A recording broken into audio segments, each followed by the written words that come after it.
ಎಲ್ರಿಗೂ ನಮಸ್ಕಾರ. ಇವತ್ತು ನಮ್ಮ ಕರಾವಳಿಯ ಮಂಗಳೂರು ಎರಡು ಸನ್ನಿವೇಶಗಳಿಗೆ ಸಾಕ್ಷಿಯಾಗಿದೆ. ಮೊದಲನೇ ಸನ್ನಿವೇಶ, ಧರ್ಮಸ್ಥಳ ಮಂಜುನಾಥ ಸ್ವಾಮಿಯ ಹೆಸರಿನಲ್ಲಿ ಇರತಕ್ಕಂತಹ ಒಂದು ಸಂಸ್ಥೆ ಅದರ ಎಲ್ಲ ಹಳೆಯ ವಿದ್ಯಾರ್ಥಿಗಳಿಗೆ ಸನ್ಮಾನ ಕಾರ್ಯಕ್ರಮವನ್ನು ಏರ್ಪಡಿಸಿತ್ತು ನಿನ್ನೆ ಮತ್ತು ಇವತ್ತಿನ ಆ ಸನ್ಮಾನ ಕಾರ್ಯಕ್ರಮದಲ್ಲಿ ದೇಶ ರಾಜ್ಯದ ಅತಿ ಗಣ್ಯರು ಕಾನೂನು ಕ್ಷೇತ್ರದಲ್ಲಿ ಸೇವೆ ಸಲ್ಲಿಸ್ತಾ ಇರುವಂತಹ ಅದೇ ಧರ್ಮಸ್ಥಳ ಮಂಜುನಾಥ ಸ್ವಾಮಿ ಹೆಸರಿನಲ್ಲಿರುವಂತಹ ಸಂಸ್ಥೆಯಲ್ಲಿ ಕಲಿತಂತಹ ವಿದ್ಯಾರ್ಥಿಗಳು ಇವತ್ತು ದೇಶದ ವಿವಿಧ ಭಾಗಗಳಲ್ಲಿ, ರಾಜ್ಯದ ವಿವಿಧ ಭಾಗಗಳಲ್ಲಿ ಉನ್ನತ ಹುದ್ದೆಯನ್ನು ಹೊಂದಿದಂಥವರಿಗೆ ಸನ್ಮಾನ ಇತ್ತು. ಆ ಕಾರ್ಯಕ್ರಮದಲ್ಲಿ ಈ ದೇಶದ ಅಟಾರ್ನಿ ಜನರಲ್, ತುಂಬ ದೊಡ್ಡ ಪೋಸ್ಟ್ ಅದು, ಅವರು ನಮ್ಮ ಇನ್ಸ್ಟಿಟ್ಯೂಟ್ನಲ್ಲೇ ಕಲ್ತಿದ್ದರು. ಹೀಗಾಗಿ ಅವರಿಗೆ ಸನ್ಮಾನ ಮಾಡಲಿ, ಒಳ್ಳೆಯದು. ಜಡ್ಜಸ್ಗಳು 150 ನ್ಯಾಯಾಧೀಶರುಗಳು, 150 ಜಡ್ಜಸ್, ಅವರೇ ಅನೌನ್ಸ್ ಮಾಡೋರು ಹೇಳಿದ್ರ ಪ್ರಕಾರ more than 150 justice, high court justice ಇದ್ದಾರೆ, ಸುಪ್ರೀಂ ಕೋರ್ಟ್ ಜಸ್ಟಿಸ್ ಇದ್ದಾರೆ, ಮತ್ತು ಕರ್ನಾಟಕದ ಬೇರೆ ಬೇರೆ ಜಿಲ್ಲೆಯ ಸೆಷನ್ ಜಡ್ಜಸ್ ಇದ್ದಾರೆ, ಸತ್ರ ನ್ಯಾಯಾಧೀಶರು ಅಂತ ಕರೀತಾರೆ, ಅವರಿದ್ದಾರೆ. ಅವರೆಲ್ಲರಿಗೂ ನಾವು ಸನ್ಮಾನ ಮಾಡ್ತಿದ್ದೀವಿ. ಆನಂತರ ಸ್ಪೀಕರ್, ಈಗಿರುವಂಥ ಹಾಲಿ ಸ್ಪೀಕರ್, ಮಾಜಿ ಸ್ಪೀಕರ್ ಐವನ್ ಡಿಸೋಜ್ ಅವರು, ಯು ಟಿ ಖಾದರ್ ಅವರು ನಮ್ಮ ಇನ್ಸ್ಟಿಟ್ಯೂಟು, ಐವನ್ ಡಿಸೋಜ್ ಅವರು ನಮ್ಮ ಇನ್ಸ್ಟಿಟ್ಯೂಟು, ಬೆಳ್ತಂಗಡಿ MLA ಅವರು ನಮ್ಮ ಇನ್ಸ್ಟಿಟ್ಯೂಟ್ನಲ್ಲಿ ಓದ್ದವರು. ಆನಂತರ ಖ್ಯಾತ ನ್ಯಾಯವಾದಿಗಳು, ಸುಪ್ರೀಂ ಕೋರ್ಟ್ನ ನ್ಯಾಯವಾದಿಗಳು ನಮ್ಮ ಇನ್ಸ್ಟಿಟ್ಯೂಟ್ನಲ್ಲಿ ಓದ್ದವರು. ಆನಂತರ ಖ್ಯಾತ ಜಡ್ಜಸ್ಗಳು ನಮ್ಮ ಇನ್ಸ್ಟಿಟ್ಯೂಟ್ನಲ್ಲಿ ಓದ್ದವರು. ಎಲ್ಲರಿಗೂ ಸನ್ಮಾನ ಮಾಡ್ತಾಯಿದ್ರು. ಒಳ್ಳೆಯದು, ನಮ್ಮದು ಕೂಡ ಒಂದು ಕ್ಲಾಪ್ ಇದೆ ಅವರ ಸಾಧನೆಗೆ. ಆನಂತರ ಒಳ್ಳೆಯ ಪ್ರಾಧ್ಯಾಪಕರು, ರಾಜೇಂದ್ರ ಶೆಟ್ಟಿ ಅಂತ ಒಬ್ಬ ಒಳ್ಳೆಯ ಸಜ್ಜನ ವ್ಯಕ್ತಿ, ಈ ಬಾರಿ ನವೆಂಬರ್ 1ನೇ ತಾರೀಕಿಗೆ ರಾಜ್ಯೋತ್ಸವ ಪ್ರಶಸ್ತಿ ಸಿಕ್ಕಿದೆ. ಒಳ್ಳೆಯ ವ್ಯಕ್ತಿಗೆ ಆ ಪ್ರಶಸ್ತಿ ಸಿಕ್ಕಿದೆ. ಭಾಳ ಸಜ್ಜನ ವ್ಯಕ್ತಿಗಳು. ಅವ್ರನ್ನೂ ಕರೆದು ಸನ್ಮಾನ ಮಾಡಿದರು. ಅವ್ರ ಬಗ್ಗೆ ಸಾಕಷ್ಟು ಒಳ್ಳೆ ಮಾತಾಡಬೇಕಾಗತ್ತೆ. ಒಂದು ಎಜುಕೇಷನ್ ಇನ್ಸ್ಟಿಟ್ಯೂಷನ್ ಅಂದರೆ, ಶಿಕ್ಷಣ ಸಂಸ್ಥೆ ಅಂದರೆ, ಅದರ ಸಾಧನೆ ಹೇಳೋದಕ್ಕೆ ಆ ಸಂಸ್ಥೆಯಲ್ಲಿ ಕಲಿತಂತಹ ವಿದ್ಯಾರ್ಥಿಗಳು ಎಷ್ಟು ಸಾಧನೆ ಮಾಡಿದ್ದಾರೆ ಹೇಳೋದನ್ನು ಬಹಳ ಮುಖ್ಯ ಆಗುತ್ತೆ. ಇವತ್ತು ಇದ್ದಿದ್ದು ವಿಶೇಷವಾಗಿ ನ್ಯಾಯಾಂಗ ವ್ಯವಸ್ಥೆಯಲ್ಲಿ ಈ ಸಂಸ್ಥೆಯ ಕೊಡುಗೆ, ಎಷ್ಟು ಜನ ಉನ್ನತ ಹುದ್ದೆಗೆ ಹೋಗಿದ್ದಾರೆ, ಒಳ್ಳೊಳ್ಳೆ ಭಾಷಣ, ಸನ್ಮಾನ, ಹೆಮ್ಮೆಯ ಮಾತುಗಳು, ಆನಂತರ ಹೊಗಳಿಕೆ, ಝಗಮಗ ಬೆಳಕು, ದೊಡ್ಡ ದೊಡ್ಡ ಮೈಕು, ಸನ್ಮಾನ, ಸತ್ಕಾರ ಎಲ್ಲ ಕೂಡ ಇತ್ತು. ಒಳ್ಳೊಳ್ಳೆಯ ಮಾತುಗಳು. ಆನಂತರ ಎಥಿಕ್ಸ್ ಬಗ್ಗೆ, ನೈತಿಕತೆಯ ಬಗ್ಗೆ ಭಾಷಣ, ಮಾತು ಎಲ್ಲವೂ ಕೂಡ ನಡೀತಿತ್ತು ಮಂಗಳೂರಿನ ಒಂದು ಹಾಲ್ನಲ್ಲಿ. ಅದೇ ಮಂಗಳೂರಿನ ಬರೀ ಒಂದು 3-4 ಕಿಲೋಮೀಟರ್ ದೂರದಲ್ಲಿ ಇನ್ನೊಂದು ಸಭೆ ನಡೀತಾ ಇತ್ತು ಸಾಯಂಕಾಲ 4 ಗಂಟೆಗೆ. ಅದೇನಂತ ಹೇಳಿದರೆ, ಅಲ್ಲಿ ಸೇರಿದಂಥವ್ರು, ಅಲ್ಲಿ ಯಾವುದು ಝಗಮಗ ಬೆಳಕು, ಸನ್ಮಾನ, ಸತ್ಕಾರ ಏನದಿದ್ದಿಲ್ಲ. ಅಲ್ಲಿ ಸೇರಿದಂತಹ ಜನರಲ್ಲಿ ಒಂದು ಹತಾಶೆ, ಒಂದು ನಿರಾಸೆ, ಆದರೆ ಹೋರಾಟದ ಉತ್ಸಾಹ,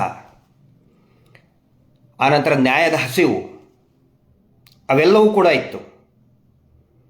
ಅಲ್ಲಿ ಭಾಗಿಯಾದಂಥವರು ಮಹೇಶ್ ಶೆಟ್ಟಿ ತಿಮರೋಡಿಯವರ ಮಾತು ಕೇಳೋದಕ್ಕೆ ಆ ಒಂದು ಸಭೆ ಸೇರಿತ್ತು, ಅದೇ ಮಂಗಳೂರಿನಲ್ಲಿ. ಬಹುತೇಕ ಅದೇ ಸಮಯದಲ್ಲಿನೇ ಅಂತ ತಿಳ್ಕೊಳ್ಳೋಣ. ಇಲ್ಲಿ ಇವರೇನು ಜನಸಾಮಾನ್ಯರು ಸೇರಿದ್ರಲ್ಲ ಮಹೇಶ್ ಶೆಟ್ಟಿ ತಿಮರೋಡಿಯವ್ರ ಹತ್ರ, ಅವ್ರದ್ದೇನು ಉದ್ದೇಶ? ಈಗೇನು ಒಂದು ದೊಡ್ಡದು ಸಭೆ ಸಮಾರಂಭ, ಕಾನೂನಿನಲ್ಲಿ ನಮ್ಮ ಸಾಧನೆ, ವಿದ್ಯಾರ್ಥಿಗಳ ಸಾಧನೆ ಹೇಳ್ತಾ ಇದ್ರಲ್ಲ, ಅದೇ ಇನ್ಸ್ಟಿಟ್ಯೂಟ್ನಲ್ಲಿನೇ ಅದೇ ಸಂಸ್ಥೆಗೆ ಸಂಬಂಧಪಟ್ಟಂಥ ಸೌಜನ್ಯಾಳ ಸಾವಿಗೆ ನ್ಯಾಯ ಸಿಗಬೇಕು ಅಂಥೇಳಿ. ಯಾಕಂದರೆ ಸೌಜನ್ಯನೂ ಕೂಡ ಅದೇ ಸಂಸ್ಥೆಗೆ ಸೇರಿದವಳು, ಅದಕ್ಕೆ ನ್ಯಾಯ ಸಿಗಬೇಕು ಅಂಥೇಳಿ ಇವರು ಸೇರಿದ್ದಾರೆ. ಇಲ್ಲಿ ಯಾವುದೇ ವಿಜೃಂಭಣೆ ಇಲ್ಲ, ಆಡಂಬರ ಇಲ್ಲ, ಸನ್ಮಾನ ಇಲ್ಲ, ಏನೂ ಇಲ್ಲ. ಆದರೆ ಹತಾಶೆ, ನೋವು, ನ್ಯಾಯ ಸಿಗಲಿಲ್ಲ ಅಂತ ನಿರಾಸೆ, ಆದರೆ ಒಂದು ಹಠ, ನ್ಯಾಯ ಪಡ್ಕೊಳ್ತೀವಿ ಅನ್ನೋ ಹಠ ಇವ್ರದಿತ್ತು. ಇಲ್ಲಿ ಗಮನಿಸಬೇಕಾಗಿದ್ದು ಏನಂತ ಹೇಳಿದರೆ,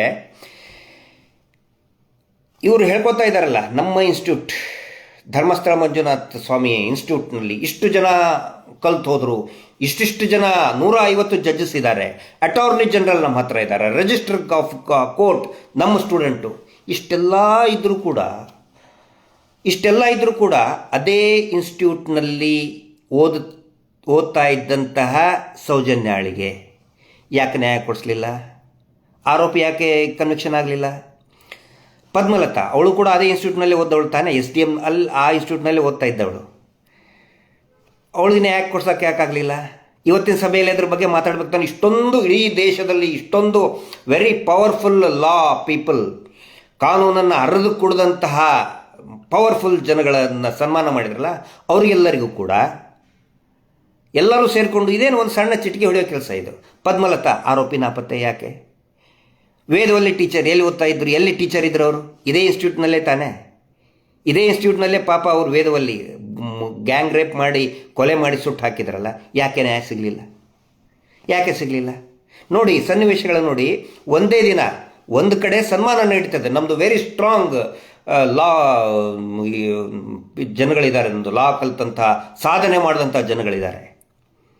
ಆದರೆ ಅದೇ ಊರು, ಅದೇ ಮಂಗಳೂರಿನ 1-2-3 ಕಿಲೋಮೀಟರ್ನಲ್ಲಿ ಅದೇ ಸಂಸ್ಥೆಯಲ್ಲಿ ಓದಿದ ಬಲಿಪಶು ಆದಂತಹ ಸಾಮಾನ್ಯ ಹೆಣ್ಣು ಮಕ್ಕಳಿಗೆ ನ್ಯಾಯ ಸಿಗಲಿ ಅಂಥೇಳಿ ಇಲ್ಲಿ ಸಭೆ ಆಗ್ತಾ ಇದೆ.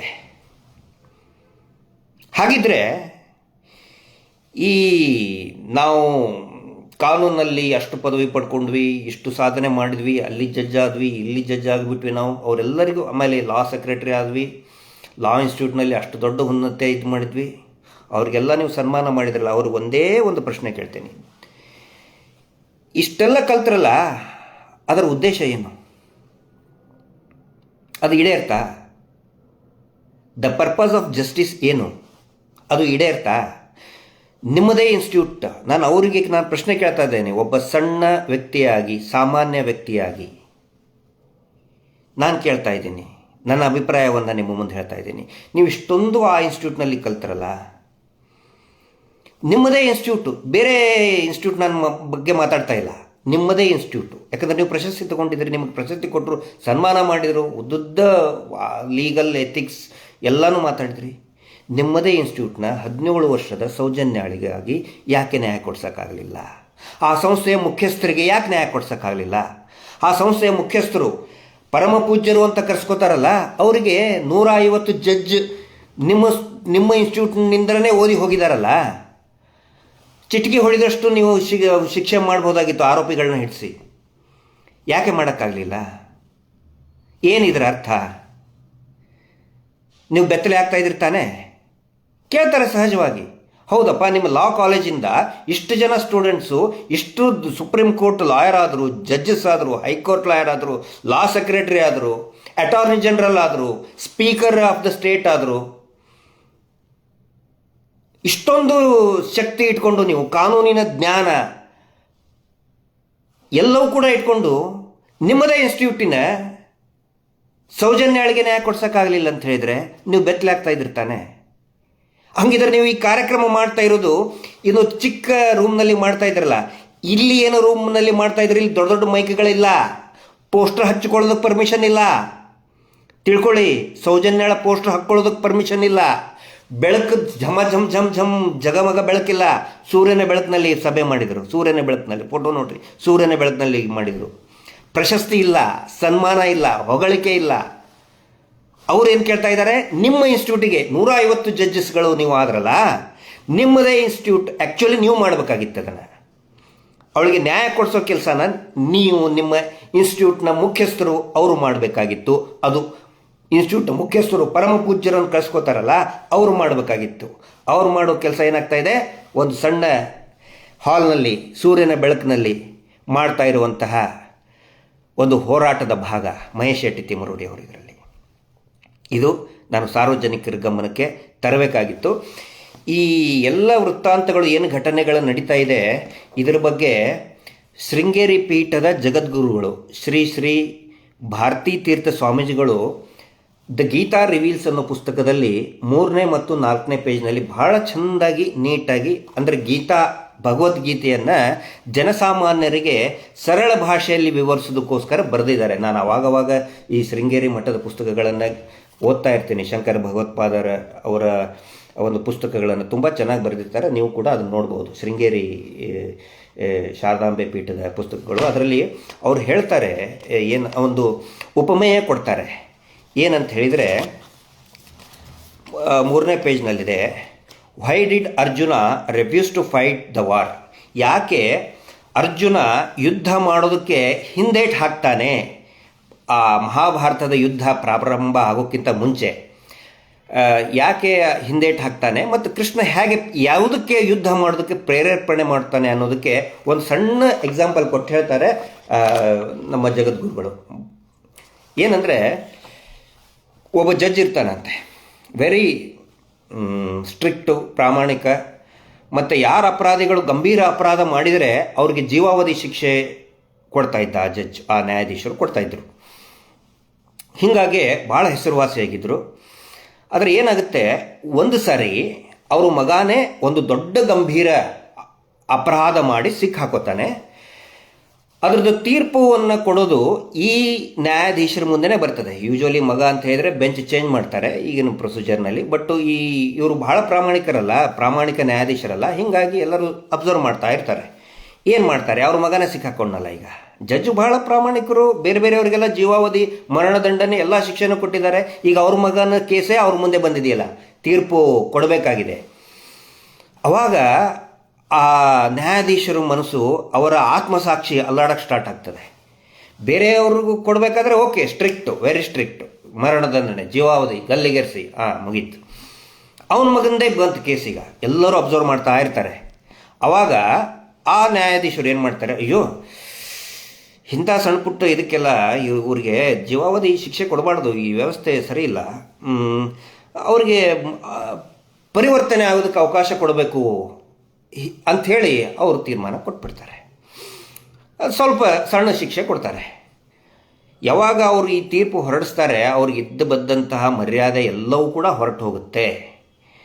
ಅವರು ಕಾನೂನು ರೀತಿ ಕೆಲಸ ಮಾಡ್ತಾ ಇಲ್ಲ, ಆತ್ಮಸಾಕ್ಷಿ ಅಂತ ಕೆಲಸ ಮಾಡ್ತಾ ಇಲ್ಲ ಅಂತೇಳಿ ತುಂಬ ಅನ್ಫೇಮಸ್ ಆಗ್ತಾರೆ. ತುಂಬ ಫೇಮಸ್ ಆಗದಂಥವ್ರು ತುಂಬ ಅನ್ಫೇಮಸ್ ಆಗ್ತಾರೆ. ಇದನ್ನು ಜಗದ್ಗುರುಗಳು ಯಾಕೆ ಹೇಳ್ತಾರೆ ಅಂತ ಹೇಳಿದರೆ, ಅರ್ಜುನನಿಗೂ ಕೂಡ ಇದೇ ಪ್ರಶ್ನೆ ಆಗಿರ್ತದೆ.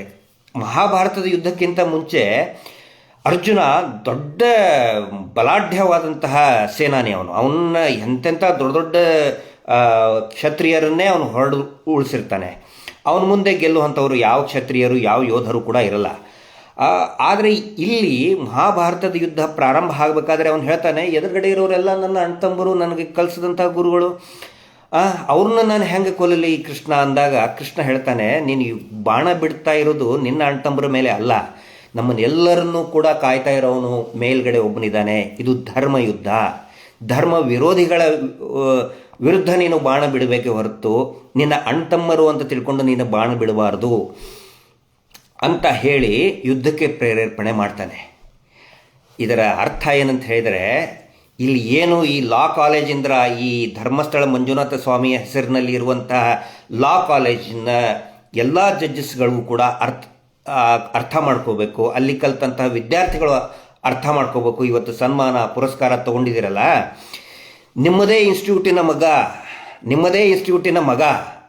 ಹಾಗೆ ಆ ಜಡ್ಜಿನ ಮಗನೇ ಸಿಕ್ಕಾಕೊಂಡಿದ್ನಲ್ಲ, ಈಗ ನಿಮ್ಮದೇ ಇನ್ಸ್ಟಿಟ್ಯೂಟಿನ ಮಗ ರೇಪಿಸ್ಟ್ ಆಗಿ ಸಿಕ್ಕಾಕೊಂಡಿದ್ದಾನೆ. ಹಾಗಿದ್ರೆ ಅವನಿದ್ಬಿಟ್ರೆ ನೀವು ಆಯಿತು, ಬರೀ ಪ್ರಶಸ್ತಿ ಸನ್ಮಾನಕ್ಕೆ ಇಷ್ಟೇ ಸೀಮಿತನಾ ನಿಮ್ಮ ವಿದ್ಯಾಭ್ಯಾಸ, ನಿಮ್ಮ ಸಾಧನೆ, ನಿಮ್ಮ ಪ್ರಶಸ್ತಿ? ಮಹಾತ್ಮ ಗಾಂಧೀಜಿ ಅವರು ಹೇಳಿದ್ದಾರೆ, ನಾವು ಏನೇ ಕಲ್ತರೂ ಕೂಡ, ಏನೇ ಯೋಜನೆಯೂ ಕೂಡ ಯಾವಾಗ ಅದರ ಸಾರ್ಥಕತೆ ಆಗುತ್ತೆ ಅಂತ ಹೇಳಿದರೆ, ಸಮಾಜದ ಕಡೆಯ ವ್ಯಕ್ತಿಗೆ ಅದರ ಲಾಭ ಆದಾಗ ಮಾತ್ರ ನಮ್ಮ ಜ್ಞಾನ, ನಮ್ಮ ಯೋಜನೆಯ ಲಾಭ ಆಗುತ್ತೆ, ಸಾರ್ಥಕತೆ ಆಗುತ್ತೆ. ಇಲ್ಲೇನಾಗ್ತಾ ಇದೆ, ನಿಮ್ಮದೇ ಸಂಸ್ಥೆಯ ಆ ಲಾ ಕಾಲೇಜಿನ ಮಂಜುನಾಥ ಸ್ವಾಮಿ ಹೆಸರಿನ ಲಾ ಕಾಲೇಜಿ ಸನ್ಮಾನ ಮಾಡಿದ್ರಲ್ಲ, ಅದರ ಮುಖ್ಯಸ್ಥರಿಗೆ ನಾನು ಹೇಳ್ತಾ ಇದ್ದೀನಿ, ಅಲ್ಲಿ ಪ್ರಶಸ್ತಿ ತಗೊಂಡವ್ರಿಗೆ ನಾನು ಹೇಳ್ತಾ ಇದ್ದೀನಿ, ನೀವು ಇಷ್ಟು ದೊಡ್ಡ ಸನ್ಮಾನ ಸಮಾರಂಭ ಏನೇನೋ ಮಾಡಿದ್ರಲ್ಲ, ನಿಮ್ಮದೇ ಇನ್ಸ್ಟಿಟ್ಯೂಟಿನ ಸೌಜನ್ಯಗಳಿಗೆ ನಿಮಗೆ ನ್ಯಾಯ ಕೊಡ್ಸೋಕ್ಕಾಗಲಿಲ್ಲ. ನಿಮ್ಮದೇ ಇನ್ಸ್ಟಿಟ್ಯೂಟಿನ ವೇದವಲ್ಲಿಗೆ, ನಿಮ್ಮದೇ ಇನ್ಸ್ಟಿಟ್ಯೂಟಿನ ಪದ್ಮಲತಾಗೆ, ನಿಮ್ಮದೇ ಅಂಗಳದಲ್ಲಿ ಬಿದ್ದಂತಹ 106 ಹೆಣ್ಣು ಮಕ್ಕಳಿಗೆ ನ್ಯಾಯ ಕೊಡ್ಸೋಕ್ಕಾಗಲಿಲ್ಲ. ಯಾಕಂದರೆ ನಿಮಗೆ ಗೊತ್ತಿದೆ, ಪರಮ ಪೂಜ್ಯರೇ, ನಿಮಗೆ ಗೊತ್ತಿದೆ, ನೀವು ಈ ಕಾರ್ಯಕ್ರಮಗಳನ್ನು ಮಾಡ್ತಾ ಇರೋದು ಆರೋಪಿಗಳನ್ನು ರಕ್ಷಣೆ ಮಾಡೋದ್ರ ಸಲುವಾಗಿ ಇದನ್ನೆಲ್ಲನೂ ಕೂಡ ಮಾಡ್ತಾನೇ ಇದ್ದೀರಿ ಕಳೆದ 1 ವರ್ಷದಿಂದ. ನೋಡಿ, ನಮ್ಮ ಹತ್ರ ಇಷ್ಟು ಜಡ್ಜಸ್ ಇದ್ದಾರೆ, ನಮ್ಮನ್ನೇನು ಮಾಡ್ಕೊಳಕ್ಕಾಗಲ್ಲ. ಅಟಾರ್ನಿ ಜನರಲ್ ನಮ್ಮ ಹತ್ರ ಇದ್ದಾರೆ, ನಿಮಗೇನು ಮಾಡ್ಕೊಳಕ್ಕಾಗಲ್ಲ ಅಂತ ಇನ್ನೊಂದು ಸಭೆ ನಡೀತಾ ಇತ್ತಲ್ಲ ಸೂರ್ಯನ ಬೆಳಕಿನಲ್ಲಿ. ಹತಾಶೆ, ಹಠ, ಛಲ, ನ್ಯಾಯದ ಛಲ ಇಟ್ಕೊಂಡು ಏನು ಹೋರಾಟ ನಡೀತಾ ಇದೆಯಲ್ಲ, ಅವ್ರಿಗೆ ನೀವು ಹೇಳೋದಕ್ಕೆ ಪ್ರಯತ್ನ ಮಾಡ್ತಾ ಇದ್ದೀರಿ. ನೋಡಿ, 150 ಜಡ್ಜಸ್ಸು ಒತ್ತಿ ಹೇಳ್ತಾ ಇದ್ದೀರಿ. ನಾನು ಅಬ್ಸರ್ವ್ ಮಾಡ್ತಾ ಇದ್ದೆ, ಇಡೀ ಕಾರ್ಯಕ್ರಮ ನೋಡಿದೆ ನಾನು. ಒತ್ತಿ ಹೇಳ್ತಾ ಇದ್ದಾರೆ 150 ಜಡ್ಜಸ್, ಮೋರ್ ದ್ಯಾನ್ 150 ಜಡ್ಜಸ್ ನಮ್ಮ ಇನ್ಸ್ಟಿಟ್ಯೂಟ್ನಲ್ಲಿ ಓದ್ದವರು. ಮತ್ತು ಅನೇಕ ಸಂದರ್ಭದಲ್ಲಿ ನಿಮ್ಮ ತಮ್ಮ ಹೇಳಿದ್ದಾನೆ, ನಿಮ್ಮ ಪೂಜ್ಯರು ಅಂತ ಅನ್ನಿಸ್ಕೊಳ್ಳೋರು ನಿಮ್ಮ ತಮ್ಮ ಹೇಳಿದ್ದಾನೆ, ಈ ದೇಶದ ಎಲ್ಲ ಜಡ್ಜಸ್ಗಳು ನಮ್ಮ ಇನ್ಸ್ಟಿಟ್ಯೂಟ್ನಲ್ಲಿ ಓದ್ದವರು, ನಮಗೇನು ಮಾಡ್ಕೊಳಕ್ಕಾಗಲ್ಲ ಅಂತ ಹೇಳಿದ್ದಾರೆ. ಹಾಗಿದ್ರೆ ನಿಮ್ಮ ಇನ್ಸ್ಟಿಟ್ಯೂಟ್ನಲ್ಲಿ ಇಷ್ಟೊಂದು ಜನ ಓದ್ಬಿಟ್ಟು ಇಷ್ಟೊಂದು ಸಾಧನೆ ಮಾಡಿಬಿಟ್ರೆ ಅವರೆಲ್ಲರೂ ನಿಮಗೆ ಲೈಸೆನ್ಸ್ ಕೊಡ್ತಾರಾ? ಬಡ್ಡಿ ದಂಧೆ ಮಾಡಿ ಅವರು ಆತ್ಮಹತ್ಯೆ ಮಾಡ್ಕೊಳ್ಳಿ, ವಾರ ಹೋಗಿ ಅವರು ಪಾಪ ಅಡುಗೆ ಮನೆಯಲ್ಲಿ ಅಡಿಕೊಂಡ್ರೂ ಕೂಡ ಅವ್ರನ್ನ ಹಿಡಿದು ಎಳೆದು ತಂದು ಬಡ್ಡಿ ವಸೂಲಿ ಮಾಡಿ ಅಂತ ಇವರೆಲ್ಲರೂ ಲೈಸೆನ್ಸ್ ಕೊಟ್ಟಿದ್ದಾರಾ? ಈ ವ್ಯವಸ್ಥೆ ನಿಮಗೆ ಲೈಸೆನ್ಸ್ ಕೊಟ್ಟಿದೆಯಾ? ಜುಡಿಷಿಯರಿ ಸಿಸ್ಟಮ್ ನಿಮಗೆ ಲೈಸೆನ್ಸ್ ಕೊಟ್ಟಿದೆಯಾ? ಓನ್ಲಿ ಬಿಕಾಸ್ ಮೋರ್ ದ್ಯಾನ್ 150 ಈ judges are from your institute. ಆನಂತರ ವಾರ ಬಡ್ಡಿ ಎಲ್ಲಿ ಹೆಂಗೆ ಕಿತ್ಕೊಂಡಿದ್ದೀರಿ? ಎತ್ತು ಮಾರಿ ಬಡ್ಡಿ ಕಟ್ಟಿದ್ದಾರೆ, ಮದುವೆ ಮಾಡೋದನ್ನು ನಿಲ್ಲಿಸಿ ಬಡ್ಡಿ ವಸೂಲಿ ಮಾಡ್ಕೊಂಡಿದ್ದೀರಿ, ಮೇಕೆ ಹಸು ಮಾರಿಸಿ ಬಡ್ಡಿಯನ್ನು ವಸೂಲಿ ಮಾಡಿದ್ದೀರಿ. ಹಾಗಿದ್ದರೆ 150 ಜನ ಜಡ್ಜಸ್ ನಿಮ್ಮ ಇನ್ಸ್ಟಿಟ್ಯೂಟ್ನವರು ಇದಕ್ಕೆಲ್ಲ ಪರ್ಮಿಷನ್ ಕೊಟ್ಬಿಟ್ರಾ? ಹೇಳಿ ಉತ್ತರ ಇದಕ್ಕೆ. ಒಂದು ಅರ್ಥ ಮಾಡ್ಕೋಬೇಕು, ಏನೇ ಆದರೂ ಕೂಡ ನೀವು ಭಾಳ ಪ್ರಯತ್ನ ಮಾಡ್ತಿದ್ದೀರಿ ಪೂಜ್ಯರು ಅಂತ ಅನಿಸ್ಕೊಂಡವ್ರೆ, ಬಹಳ ಪ್ರಯತ್ನ ಪಡ್ತಾ ಇದ್ದೀರಿ. ನಮ್ಮ ಹತ್ರ ಜಡ್ಜಸ್ ಇದೆ, ಹೀಗಾಗಿ ನ್ಯಾಯ ಇವರಿಗೆ ಸಿಗೋದಿಲ್ಲ. ನೀವು ನಿಜವಾಗಲೂ ಕೂಡ ನಿಮ್ಮದೇ ಮಗಳು, ನೀವು ಮೊದಲೇ ಇದರಲ್ಲಿ ಹೇಳಿದಿರಿ, ನೀವು ಏನೋ ವಿಡಿಯೋದಲ್ಲಿ ನಿಮ್ಮ ಮಾತಲ್ಲಿ ಪತ್ರಿಕಾಗೋಷ್ಠಿಯಲ್ಲಿ ನೀವು ಹೇಳಿದಿರಿ. ಪತ್ರಿಕಾಗೋಷ್ಠಿ ಅಂದರೆ ನೀವೇ ಒಂದಿಷ್ಟು ಜನ ಕರೆಸಿ ವಿಡಿಯೋ ಮಾಡ್ಕೊಂಡು ಬಿಟ್ಟಿದ್ರಿ ಇಷ್ಟೇ. ಅವಾಗ ನೀವೇ ಹೇಳಿದ್ರಿ ಏನಂತ, ಅಯ್ಯೋ ಅದು ನಮ್ಮ ಮಗಳು, ನಮ್ಮ ಮನೆ ಮಗಳಿದ್ದಂಗೆ, ನಾನೇ ಹೋಮ್ ಮಿನಿಸ್ಟ್ರಿಗೆ ಹೇಳಿದ್ದೆ ಇನ್ವೆಸ್ಟಿಗೇಷನ್ನು ಭಾಳ ಇದು ಮಾಡಬೇಕು ಅಂತ. ನಿಮಗೆ ನಿಜವಾಗಲೂ ಕೂಡ ನ್ಯಾಯ ಕೊಡಿಸೋದಿತ್ತಂತ ಹೇಳಿದರೆ ಇಷ್ಟೊಂದು ದೊಡ್ಡ ಅಗಾಧ ಶಕ್ತಿ, ಬಹುಶಃ ದೇಶದಲ್ಲಿ ನ್ಯಾಯಾಂಗ ವ್ಯವಸ್ಥೆಯಲ್ಲಿ ಇಷ್ಟೊಂದು ದೊಡ್ಡ ಶಕ್ತಿ ಬೇರೆ ಯಾರಿಗೂ ಇರಲಿಕ್ಕಿಲ್ಲ. ಮೋರ್ ದೆನ್ 150 ಜಡ್ಜಸ್ ನಿಮ್ಮ ಇನ್ಸ್ಟಿಟ್ಯೂಟ್ನಲ್ಲಿ ಕಲ್ತವ್ರಿದ್ರೆ ಚುಟ್ಕಿಯಲ್ಲಿ ನೀವು ಗಲ್ಲಿಗೇರಿಸ್ಬೋದಾಗಿತ್ತು. ನಿಜವಾದ ಆರೋಪಿಯನ್ನು ಹಿಡಿದು ಗಲ್ಲಿಗೇರಿಸ್ಬೋದಾಗಿತ್ತು. ನೀವು ಮಾಡ್ತಾ ಇರೋದೇನು? ಆ ಬೆಳಕಿನ ಸೂರ್ಯನ ಬೆಳಕಿನಲ್ಲಿ ಹೋರಾಟ ಮಾಡ್ತಾ ಇದ್ದಾರಲ್ಲ, ಜಗಮಗ ಬೆಳಕಿಲ್ಲ, ಸೌಂಡ್ ಇಲ್ಲ, ಮ್ಯೂಸಿಕ್ ಇಲ್ಲ, ಸನ್ಮಾನ ಇಲ್ಲ, ಹೊಗಳಿಕೆ ಇಲ್ಲ. ಆ ಹೋರಾಟಗಾರನ ಹತ್ತಿಕ್ಕೋದ್ರ ಸಲುವಾಗಿ ಈ ರೀತಿ ಮಾಡ್ತಾ ಇದ್ದಾರೆ. ಇದರಿಂದ ನೀವೇ ಬೆತ್ತಲು ಆಗ್ತಾ ಇದ್ದೀರಿ. ನಾವು ಬೆತ್ತಲೆ ಮಾಡೋದಲ್ಲ, ನಿಮ್ಮನ್ನು ನೀವೇ ಬೆತ್ತಲಾಗ್ತಾ ಇದ್ದೀರಿ. ಪ್ರತಿಯೊಂದು ಇವೆಂಟಿಂದ, ಪ್ರತಿಯೊಂದು ನಿಮ್ಮ ನಡೆಯಿಂದ, ಮಂಜುನಾಥ ಅತ್ಯಂತ ಪವಿತ್ರ ದೇಗುಲ ಶ್ರೀ ಕ್ಷೇತ್ರ ಮಂಜುನಾಥ ಸ್ವಾಮಿಯ ಹೆಸರಿನಲ್ಲಿ ನಡೆಸ್ತಾ ಇರೋಂಥ ಆ ಒಂದು ವಿದ್ಯಾಲಯದಿಂದ ಒಳ್ಳೊಳ್ಳೆ ಏನೋ ವ್ಯಕ್ತಿಗಳು ಈ ಇನ್ಸ್ಟಿಟ್ಯೂಟ್ನಲ್ಲಿದ್ದಾರೆ. ಉದಾಹರಣೆಗೆ ನಮ್ಮ ಧಾರವಾಡದಲ್ಲಿ ವಜ್ರಕುಮಾರ್ ಅವರು ಇರ್ಬೋದು, ಶ್ರೀಯುತ ದಿವಂಗತ ಯಶೋವರ್ಮರು, ತುಂಬ ಒಳ್ಳೆಯ ವ್ಯಕ್ತಿಗಳು. ಈ ಇನ್ಸ್ಟಿಟ್ಯೂಟ್ನಿಂದ ಒಳ್ಳೊಳ್ಳೆ ಪ್ರತಿಭಾನ್ವಿತ ವ್ಯಕ್ತಿಗಳು ಹೊರಬಂದಿದ್ದಾರೆ. ನಾನು ಅವ್ರ ಬಗ್ಗೆ ಏನೂ ಮಾತಾಡ್ತಾ ಇಲ್ಲ. ಆದರೆ ಅದರ ಅರ್ಥ ಅಷ್ಟೊಂದು ಪ್ರತಿಭಾವಂತರು ಇದ್ದಾರೆ ಅಂತ ಹೇಳಿದ ತಕ್ಷಣವೇ ಹೋರಾಟವನ್ನು ನಿಲ್ಲಿಸ್ತೀವಿ ಅದನ್ನು ಇಟ್ಕೊಂಡು ಅಂತ ಹೇಳಿದರೆ ನಿಮ್ಮಂಥ ಶತಮೂರ್ಖರೇ ಯಾರೂ ಇಲ್ಲ. ಆ ಮಾತನ್ನು ಅತ್ಯಂತ ವಿನಮ್ರಪೂರ್ವಕವಾಗಿ ನಿಮಗೆ ಹೇಳ್ತಾ ಇದ್ದೀನಿ. ಮತ್ತು ಈ ಒಂದು ಎರಡು ಸನ್ನಿವೇಶಗಳನ್ನು ಮಹೇಶ್ ಶೆಟ್ಟಿ ತಿಮರೋಡಿ ಅವರಿಗೆ ನೀವು ರೌಡಿ ಶೀಟರ್ ಪಟ್ಟ ಕಟ್ಟಿದ್ದೀರಿ. ರೌಡಿ ಶೀಟರ್ ವ್ಯವಸ್ಥೆ ಹೆಂಗಂತ ಹೇಳಿದರೆ ನೋಡಿ, ಇಷ್ಟು ನಿಮ್ಮದೇ ಇನ್ಸ್ಟಿಟ್ಯೂಟಿನ ಹೆಣ್ಣುಮಕ್ಕಳಿಗೆ ನ್ಯಾಯ ಕೊಡಿಸ್ಲಿ ಅಂತ ಹೋರಾಡ್ತಾ ಇರುವಂಥ ವ್ಯಕ್ತಿಗೆ ನೀವು ರೌಡಿ ಶೀಟರ್ ಅಂತ ಪಟ್ಟ ಕಟ್ಟಿದಿರಿ. ಆದರೆ ಇಷ್ಟು ಜನರ ಹೆಣ್ಮಕ್ಕಳಿಗೆ ಅನ್ಯಾಯ ಮಾಡಿದವನಿಗೆ ಇವತ್ತು ದೇವಮಾನವ. ಸೊ ಎರಡು ಕಾಂಟ್ರಡಿಕ್ಟರಿ, ಒಂದೇ ಇನ್ಸ್ಟಿಟ್ಯೂಟ್, ಒಂದೇ ಸಂಸ್ಥೆಯಿಂದ ಹೊರಹೊಮ್ಮಿದ ಎರಡು ತದ್ವಿರುದ್ಧ ಬೆಳವಣಿಗೆಗಳನ್ನು ಜನಸಾಮಾನ್ಯರ ಮುಂದೆ, ನ್ಯಾಯಾಂಗ ವ್ಯವಸ್ಥೆಯ ಮುಂದೆ, ಸರ್ಕಾರದ ಮುಂದೆ ನಾನು ಇಡ್ತಾ ಇದ್ದೀನಿ. ಇದನ್ನು ಎಷ್ಟು ಜನ ನಾನು ಮಾತಾಡಿದ್ದು ಕೇಳಿಸ್ಕೋತಾರೆ ಬಿಡ್ತಾರೆ ಗೊತ್ತಿಲ್ಲ, ಆದರೆ ಹೇಳೋದು ನನ್ನ ಜವಾಬ್ದಾರಿ, ನಮ್ಮ ಜವಾಬ್ದಾರಿ. ಒಂದು ಕಡೆ ಇದು ರಿಜಿಸ್ಟರ್ ಆಗಲೇಬೇಕು, ದಾಖಲೆ ಆಗಲೇಬೇಕು. ಮುಂದೆ ಇತಿಹಾಸ ಸೃಷ್ಟಿಯಾಗುತ್ತೆ. ಆವಾಗ ಯಾರಾದರೂ ಒಬ್ಬರು ಹೇಳಲೇಬೇಕು, ಮಾತಾಡಲೇಬೇಕು. ಅದ್ರ ಸಲುವಾಗಿ ಮಾತಾಡ್ತೀನಿ. ಲೈಕ್ ಕೊಡ್ತೀರೋ, ಡಿಸ್ಲೈಕ್ ಕೊಡ್ತೀರೋ, ಬೈತೀರೋ, ಅದು ಅವರವರಿಗೆ ಅವರವರ ಭಾವಕ್ಕೆ ಬಿಟ್ಟಿತ್ತು. ಆದರೆ ಎರಡು ತದ್ವಿರುದ್ಧ ಸನ್ನಿವೇಶಗಳು ಇವತ್ತು ಒಂದೇ ದಿನ ನಡೆದವಲ್ಲ, ಅದನ್ನು ಎಲ್ಲರ ಗಮನಕ್ಕೆ ತರ್ತಾ ಇವತ್ತಿನ ಈ ಲೈವನ್ನು ಮುಕ್ತಾಯ ಮಾಡ್ತಾ ಇದ್ದೀನಿ. ದಯವಿಟ್ಟು ಸಾಧ್ಯ ಆದಷ್ಟು ಜನರಿಗೆ ಸೌಜನ್ಯಪರವಾದಂತಹ ನ್ಯಾಯಪರವಾದಂಥ ಹೋರಾಟದ ಮಾಹಿತಿಗಳನ್ನು ದಯವಿಟ್ಟು ಸಾಧ್ಯವಾದಷ್ಟು ಜನರಿಗೆ ಶೇರ್ ಮಾಡಿ ಮತ್ತು ಇದನ್ನು ಪ್ರಸಾರ ಮಾಡ್ತಕ್ಕಂತಹ ಯೂಟ್ಯೂಬ್ಗಳಿರ್ಬೋದು, ಸ್ಥಳೀಯ ಪತ್ರಿಕೆಗಳನ್ನು ಹೆಚ್ಚಿನ ಸಂಖ್ಯೆಯಲ್ಲಿ ಸಬ್ಸ್ಕ್ರೈಬ್ ಮಾಡಿ. ಎಲ್ಲರಿಗೂ ನಮಸ್ಕಾರ. Justice for Sowjanya. ನಮಸ್ಕಾರ.